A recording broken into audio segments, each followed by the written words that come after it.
Lettre sans réponse. Léa et Antoine s'étaient rencontrés un après-midi pluvieux à la bibliothèque municipale. Elle était plongée dans un roman d'amour, lui cherchait un livre sur l'astronomie. Un regard échangé au-dessus des pages jaunies, un sourire timide, et tout avait commencé. Ils étaient jeunes, insouciants, fous l'un de l'autre.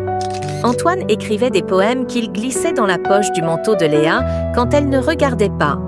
Elle, de son côté, laissait des dessins sur son carnet, des esquisses de leurs mains entrelacées, de leurs silhouettes sous un ciel étoilé. Mais la vie, parfois, sépare même ceux qui s'aiment le plus. Antoine rêvait de parcourir le monde, de voir les étoiles depuis d'autres horizons, tandis que Léa était attachée à leur ville, à ses rues pavées, à leur café favori, où ils passaient des heures à refaire le monde. Un jour, Antoine reçut une proposition qu'il ne pouvait refuser. Une bourse pour étudier l'astronomie à l'étranger. Son rêve devenait réalité, mais cela signifiait partir loin de Léa. « Viens avec moi », lui dit-il un soir, la voix tremblante d'espoir. « Je ne peux pas, Antoine.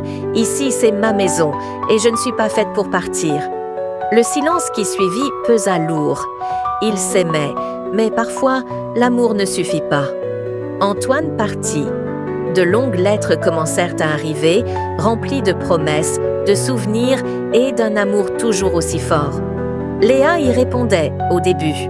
Puis, peu à peu, elle se fit plus distante. Le vide qu'Antoine avait laissé était insupportable. Lire ces mots ne faisait qu'accentuer son absence. Un jour, elle cessa d'écrire. Antoine, lui, continua. Chaque semaine, une lettre. Chaque semaine, un espoir. Mais aucune réponse. Les années passèrent.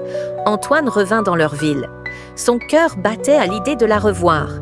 Il retourna à la bibliothèque, au café, sur les quais où il se promenait. Mais Léa n'était nulle part.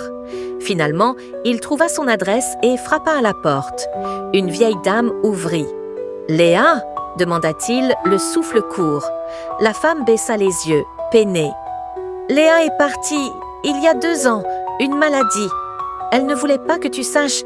Elle disait que tu devais poursuivre ton rêve, sans tristesse. » Antoine sentit son monde s'écrouler.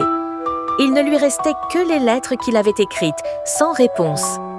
Cette nuit-là, sous un ciel étoilé, il ouvrit une de ces lettres jamais envoyées et murmura « Je t'ai toujours aimée, Léa, toujours. » Et les étoiles, silencieuses témoins de leur amour, brillaient comme jamais.